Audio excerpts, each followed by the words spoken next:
আহমেদ, যেটি হচ্ছে যে জি আমরা জি দেখছি যে আওয়ামী লীগের ফেরা নিয়ে আবার নতুন করে এক ধরনের আলোচনা তৈরি হয়েছে যে আওয়ামী লীগ আবার বাংলাদেশের রাজনীতিতে ফিরছে। আমরা নোয়াখালীতে ছাত্রলীগের একটা বড় মিছিল করতে দেখেছি, চিটাগাঙ্গে মিছিল করতে দেখেছি, কুমিল্লায় আজকে বা গতকাল মিছিল হয়েছে, মাঝখানে এটা বন্ধ ছিল। আবার এই ধরনের আমরা দেখছি যে সাংগঠনিক কর্মতৎপরতা পরিচালনা করছে আওয়ামী লীগ। এটি নিয়ে সংবাদপত্রগুলো প্রতিবেদন, প্রথম আলোতে হতে শুরু করে প্রতিবেদন প্রকাশ করছে। আপনি কি মনে হয় বুলবুল আহমেদ যে 24শে আগস্টে যে বিপ্লব হলো বা অভ্যুত্থান হলো তার প্রেক্ষিতে অনেকে মনে করেছিল যে আওয়ামী লীগের রাজনীতি চিরতরে বিলীন হয়ে যাবে, আওয়ামী লীগের পরিণতি মুসলিম লীগের মতো হয়ে যাবে। আওয়ামী লীগ কি বাংলাদেশের রাজনীতির দৃশ্যপটে যেভাবেই হোক ফেরার কোন রকম সম্ভাবনা আপনি দেখছেন কিনা, বা এটা আশঙ্কাও বলতে পারেন, আশঙ্কা দেখছেন কিনা? এক কথায় যদি বলি, আমি ব্যক্তিগতভাবে আমি দেখছি না। দেখছি না, এটা হচ্ছে একদম সহজ কথা। এটা ইতিহাস প্রমাণ করবে যে আছে কিনা। মনে করেন একটা হাতি যদি কোথাও বিড়াল হয়ে ঢুকে, তাহলে কিন্তু হাতির অস্তিত্ব থাকে না। হাতিকে কিন্তু হাতির দেহ নিয়ে কোথাও ঢুকতে হয়। সেই দিক থেকে যদি বলেন, আওয়ামী লীগের এই দেশের রাজনীতিতে ভবিষ্যৎ পরিণত হচ্ছে নাৎসি বাহিনীর মতো। কারণ আওয়ামী লীগের এবারের যে অপকর্ম, অপরাধ কর্ম, এবং এর জন্য যে পরিমাণ মামলা এবং সাজা হওয়া উচিত স্বাভাবিকভাবে, একবারে ন্যায্যভাবে, সেই রকম অতীত ইতিহাস কিন্তু আওয়ামী লীগের এই দেশে ছিল না। সুতরাং সেই সময়কার আওয়ামী লীগ বা সেই মুসলিম লীগ আর এই আওয়ামী লীগ, এই দুটোর মধ্যে কিন্তু আকাশ পাতাল পার্থক্য। এই বাস্তবতা যদি আমরা স্বীকার করি, তাহলে আওয়ামী লীগের ফেরার পথ নেই। দুই, আওয়ামী লীগ এবং বিএনপির রাজনীতি হচ্ছে পরিবার নির্ভর। যদি জিয়া পরিবার না থাকে, বিএনপি ভেঙে খান খান হয়ে যাবে। যদি মুজিব পরিবার না থাকে, আওয়ামী লীগ ভেঙে খান খান হয়ে যাবে। তার প্রমাণ হচ্ছে জিয়া রহমানের মৃত্যুর পর বিএনপি কয়েক ভাগে বিভক্ত হয়েছিল। যখন খালেদা জিয়া সেটা নেতৃত্বে আসলেন, তখন কিন্তু আবার ঐক্যবদ্ধ হয়েছে। শেখ মুজিবের হত্যাকাণ্ডের পর আওয়ামী লীগ কয়েক ভাবে বিভক্ত হয়েছিল। যখন শেখ হাসিনা আসলেন, তখন তার ঐক্যবদ্ধ হলো। এখন শেখ হাসিনা বা শেখ পরিবারের হাসিনা ছাড়া এই দলের নেতৃত্ব দেওয়ার মতো আপাতত আমি কাউকে দেখি না, এবং তিনি সেটা সহ্য করবেনও না। এবং তিনি যে আওয়ামী লীগের কথা বলা হচ্ছে যে আওয়ামী লীগ রিফাইন্ড হয়ে আসে, ওই রিফাইন্ড আওয়ামী লীগ 6 ভাগে বিভক্ত হবে। ওই রিফাইন্ড আওয়ামী লীগ 6 ভাগে বিভক্ত হবে না, রিফাইন্ড আওয়ামী লীগ 6 ভাগে বিভক্ত হবে। সেই নজির কিন্তু আমরা দেখেছি 1979-80 সালে মিজানের আওয়ামী লীগ, মুয়াজ্জেমের আওয়ামী লীগ এরকম ভাগ দেখেছি, ভবিষ্যতে দেখবো। আবার আব্দুর রাজ্জাকের বাকশাল, এরকম ভবিষ্যতে দেখবো। আর বিএনপিতে যদি জিয়া পরিবারে কেউ না থাকে, সেটাও কিন্তু ওরকম ভাগ হবে। আমরা ওই যে জামাত অথবা আপনার কমিউনিস্ট পার্টি, তাদের যেমন আদর্শ ভিত্তিক রাজনৈতিক দল, সেখানে নেতৃত্বে কে আছেন আছে সেটা বিষয় না, তাদের একটা স্ট্রাকচারাল ওয়েতে তারা রাজনীতি করে। বিএনপি এবং আওয়ামী লীগ কিন্তু সেভাবে না। তো শেখ হাসিনা বড় জোর 10 বছর বাঁচবেন, আল্লাহ না করুন 10 বছর বাঁচবেন। স্পষ্ট হলো না জবাবটা বুল ভাই, যে আওয়ামী লীগ কি আবার রাজনীতিতে ফিরবে কিনা। একটা বৈশ্বিক চাপও আছে নাকি এই সরকারের উপরে, যে সবাই আমরা দেখছি যে মহাসচিব তিনি একটি বক্তব্য বলেছেন যে তিনি সর্বদলীয় গণতন্ত্র তারা চান, যে সকল দল জনগণের কাছে যাবে, জনগণ যাদেরকে চায় তাদেরকে নির্বাচিত করবে, এই প্রক্রিয়া রাজনীতি ফিরবে বা রাজনীতি হবে। ফলে কথা বলেন, তখন কি আসলে এক ধরনের একটা কথা বলি, একটা পয়েন্টে বলি কিনা যে আওয়ামী লীগের জন্য স্পেস সামনে হতে পারে রাজনীতিতে? একটা পয়েন্ট বলি। ডক্টর ইউনূস কি বললেন, বিএনপির মহাসচিব কি বললেন, তার উপর কিন্তু পরিস্থিতি কখনোই নির্ভর করে না। যদি করতো, তাহলে কিন্তু 2023 সালে আওয়ামী লীগের পতন হয়ে যেত। বিএনপির নেতাদের কাছ থেকে বিশাল বিশাল আন্দোলন আমরা অনেক বড় বড় কথা শুনেছি। আর বৈশ্বিক যে শক্তি, তখন আমেরিকা সরাসরি যে শক্তিটা এখানে প্রয়োগ করেছে, তার চেয়ে বড় শক্তি পৃথিবীতে নাই। সেই শক্তি আওয়ামী লীগের পিছনে কোনোদিনই আসবে না, সম্ভব না। বিএনপির পেছনে 2023 সালে যত বড় শক্তি ছিল, সেই শক্তি এই দেশের রাজনীতিতে বৈশ্বিক ভাবে আসা সম্ভব না। ভারতের যে গোপন শক্তি আছে, সেটা হয়তো কার্যকর সম্ভব। এখন বাংলাদেশে আওয়ামী লীগ ফিরে আসার সবচেয়ে বড় যে শক্তি, সেটা হচ্ছে ভারত সরকার। এবং ভারত সরকারের যে ইনস্ট্রুমেন্ট গুলো এই দেশে ছিল, সেগুলি কিন্তু এখন শক্তিহীন হয়ে গেছে, দ্বিধা বিভক্ত হয়ে গেছে। তাদের এন্টি একটা শক্তি দাঁড়িয়ে গেছে, সেনাবাহিনীতে দাঁড়িয়েছে, পুলিশে দাঁড়িয়েছে, জনমানুষের মধ্যে দাঁড়িয়েছে। আপনার মনে আছে, সেনা প্রধান যখন শেখ হাসিনা শেষ সময়ে সাধারণ অফিসারদের সাথে দরবার করেছিলেন, তখন সাধারণ অফিসাররা কিন্তু টোটাল মুডটা ঘুরিয়ে দিয়েছিল।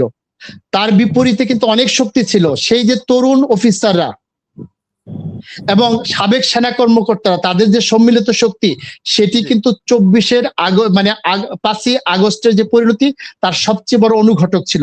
এই বাস্তবতা তারেক রহমান কি চাইলেন, মির্জা ফখরুল ইসলাম কি বললেন, আমির খসরু মাহমুদ কি বললেন, তার উপর নির্ভর করে না। 24-এর যে উত্তেজনা বা তখনকার যে অবস্থা, সেটা কিন্তু অনেকটা থিতিয়ে আসছে। 24-এ যারা নায়ক কারিগর, তারা নানা ক্ষেত্রে ব্যর্থতার পরিচয় দিচ্ছে। তারা দুর্নীতিতে তারা মানে জড়িয়ে গেছে। আমরা যদি ছাত্র নেতাদের কথা বলি, অভিযোগগুলো আছে। ফলে যে আর নতুন সংস্কারও বাস্তবায়ন হচ্ছে না। আপনি নিজেও বলছেন যে পুরনো রাজনীতির ধারায় দেশ চলছে। তাহলে পুরনো রাজনীতির ধারায় দেশ চললে তো পুরনো আওয়ামী লীগও তো আবার ফিরে আসতে পারে নাকি? আপনাকে ধন্যবাদ। আমরা আলোচনার শেষের দিকে একেবারে হাবিব ভাই, আপনার মতামত কি? আপনি কি মনে করেন? আপনি তো না, আমি আমার ভাই বুলবুলকে বলবো, গণঅভ্যুত্থানের উনি যে নেতৃত্ব ঘটনা দিয়েছেন, বললেন, যে ঘটনা বললেন যে জিয়া পরিবার না থাকলে পরে বিএনপি থাকবে না, ভেঙে যাবে। জিয়া পরিবার তো আছে, সামনে তো তাদের আছে, নেতৃত্ব আছে। আওয়ামী লীগেরও নেতৃত্ব ছিল, কিন্তু আওয়ামী লীগের নেতৃত্বটা এখন দৃশ্যমান নেই। তার কারণ তাদের আওয়ামী লীগ টোটালি একটা দুর্নীতির সাথে এখনটা নিমজ্জিত হয়ে গিয়েছিল বলেই কিন্তু তাদের নেতা কর্মীরা সাহস করে আসতে পারতেছে না। আর এখানে যেটা বলা হচ্ছে যে ৭৫-১৫ আগস্টের পরে একটা পর্যায়ে মুস্তাক আলাদা হয়ে গেল, সরকার গঠন করলো বা সে রাষ্ট্রপতি হলো, পরবর্তী সময় আওয়ামী লীগ দুই ভাগ হলো, মিজান আওয়ামী লীগ, মালিক আওয়ামী লীগ। এরপরে শেখ হাসিনা যখন আসলেন তখন একটা আওয়ামী লীগ হলো, কিন্তু উনি থাকা অবস্থায় কিন্তু আব্দুর রাজ্জাক ভাই উনি কিন্তু বাকশাল করে ফেললেন। ব্যাপক সংখ্যক নেতা কর্মী এবং ছাত্রলীগের অনেক, মানে ছাত্রলীগের তখন 70% নিয়ে গেছিল প্রথম দিকে সে আব্দুর রাজ্জাক। শেখ হাসিনা ধরে রাখতে পারেননি, সে চলে গেছিল। আবার যদি বলেন বিএনপি, সেই রাষ্ট্রপতি জিয়া রহমানকে হত্যা করার পর বিএনপির নেতারা একসাথেই ছিল। একটা পর্যায়ে গিয়ে ম্যাডাম খালেদা জিয়াকে যখন আনা হলো, তখনও কিন্তু তারা ছিল। পরবর্তী সময় আস্তে আস্তে হুদা মতিন এটা আলাদা হয়ে গেল। পরবর্তী সময় ম্যাডাম খালেদা জিয়ার আমলে অনেকে চলে গেল, এরা চলে গেল। আমার যে আপনার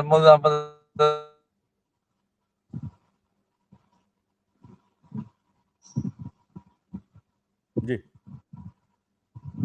সংযুক্তি বোধহয় বিচ্ছিন্ন হয়ে গেল হাবিব ভাই। বুল ভাই, আপনাকে দিয়ে শেষ করবো কয় ভাগ হয়ে গেল আলোচনা শেষে। তারপরেও ভুলভাল তো ওটা বললাম যে থাকলে পরে ম্যাডাম থাকা অবস্থায় চলে গেছে। এখন তারেক রহমান দেশে আসছেন, এসে তারেক রহমানকে দলকে নতুনভাবে সংগঠিত করেছেন। এই তারেক রহমানের উপস্থিতি তো কিন্তু একটা বিশ্বাসঘাত বেঈমান মির্জাফররা এই যে ৭৪ জায়গায় তারা নির্বাচন করলো, এবং অনেকেই নির্বাচন মানে বিদ্রোহ না করলেও দলের সাথে বিশ্বাসঘাতকতা করে ভোট দেয়নি। তারপরেও কিন্তু তারেক রহমানের প্রতি আস্থা রেখে এদেশের মানুষ কিন্তু বিএনপিকে ভোট দিয়েছে। আমি বলবো, রাজনীতি কমিউনিস্ট পার্টি বারবার ভেঙেছে, কমিউনিস্ট আদর্শিক রাজনৈতিক দল হলে ভেঙেছে। জামাত ইসলাম যে ভাঙবে না তা তো না, জামাতের তো নীতি আদর্শ কিছুই নেই। জামাতের ভিতরে অনেক জায়গায় ছোট দল আছে বলেই গুরুত্ব নেই। এবার যারা ভোট পেয়েছে, ভোট তো আমাদের ভোট না, এখানে বিএনপির ভোট আছে, এখানে আওয়ামী লীগের ভোট আছে, এর ভোট কেনা ভোট আছে। এরা দল বড় হলে তখন এদের ভিতরে ভাগ হবে না, আপনি এটা তো বলতে পারেন না। তাই যদি না হবে, আজকে মন্ত্রী এবি পার্টি, এই পার্টি ভাগ হলে কি করে? এটা শোনেন, এবি পার্টিতে ছাত্র শিবিরের বেছে ছিল না বন্ধু, চলে গেল কেন? এরকম অনেকেই তো গেছে না, দেশের রাজ্জাক আলাদা দল করতে গেছিল না। জামাত ইসলাম কি আদর্শিক দল? জামাত ইসলাম কিন্তু আদর্শই নাই। ওদের সেই আদর্শ হলো যে কোনো ভাবে ক্ষমতায় যেতে হবে এবং অর্থনৈতিক ভাবে তারা শক্তিশালী হবে, এটাই তার আদর্শ। ইন্ডিয়া টাইপের একটা দল। বিএনপি তো রাজনীতি আছে, সামনে রাজনীতি দেশ নিয়ে ভাবে, তারা তা ভাবে। তাই বলি যে বিএনপি পারবে। এখন আমাদের সামনে দৃশ্যমান যেটা, তারেক রহমানের নেতৃত্বেই এই দেশ একটা পর্যায়ে যাবে বলে আমি দৃঢ়ভাবে বিশ্বাস করি। ধন্যবাদ। জি, আওয়ামী লীগের ফেরা নিয়ে মন্তব্য করবেন হাবিব ভাই? আওয়ামী লীগের ফেরা নিয়ে আমি বলবো, এত সহজে আওয়ামী লীগ ফিরতে পারে, কারণ আওয়ামী লীগের নেতারা দুর্নীতিবাদ, দুর্নীতিগ্রস্ত। তাদের বিরুদ্ধে তারা বেশি বাড়াবাড়ি করবে, অবশ্যই স্বাভাবিক নিয়মে তাদের বিরুদ্ধে মামলা হবে। আমাদের বিরুদ্ধে যার মিথ্যা মামলা দিয়ে আমাদের সাজা দিয়েছিল, বছর পর আমাদেরকে জেলে রেখেছে, লক্ষ লক্ষ কর্মীরা মিথ্যা বলেছে, লক্ষ লক্ষ কর্মী আমরা জেলে গিয়েছে। আওয়ামী লীগ তো অপকর্ম করেছে। আওয়ামী লীগের মামলা তো বৈধভাবে তাদের বিরুদ্ধে মামলা হবে, আটকালে পর তখন আবার ঘরের ভিতরে ঢুকে যাবে। শেষ করবো হবে। আপনাকে অসংখ্য ধন্যবাদ। কিন্তু প্রশ্ন আছে যে আসলে বিএনপির যে ব্যর্থতা বা জামাত বিএনপির ব্যর্থতা, এনসিপি ব্যর্থতা আওয়ামী লীগের ফেরার পথকে সুগম করবে কিনা, সেটাও না, এইটা হলো জামাতে এনসিপি বেশি বাড়াবাড়ির কারণে আওয়ামী লীগ চিন্তা করতেছে যে এই মুহূর্তে আমরা গোলাপানিতে মাছ শিকার করবো।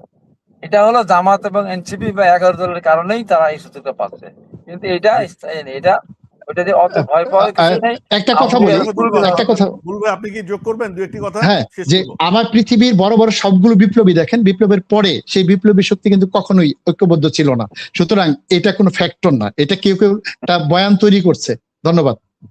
জি, থ্যাংক ইউ ভেরি মাচ সবাইকে, অসংখ্য ধন্যবাদ।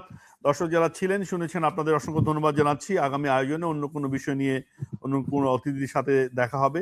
সে পর্যন্ত সকলে ভালো থাকুন। শুভরাত্রি। বলো, ভয় নাকি সবুজ? ওই সবুজ।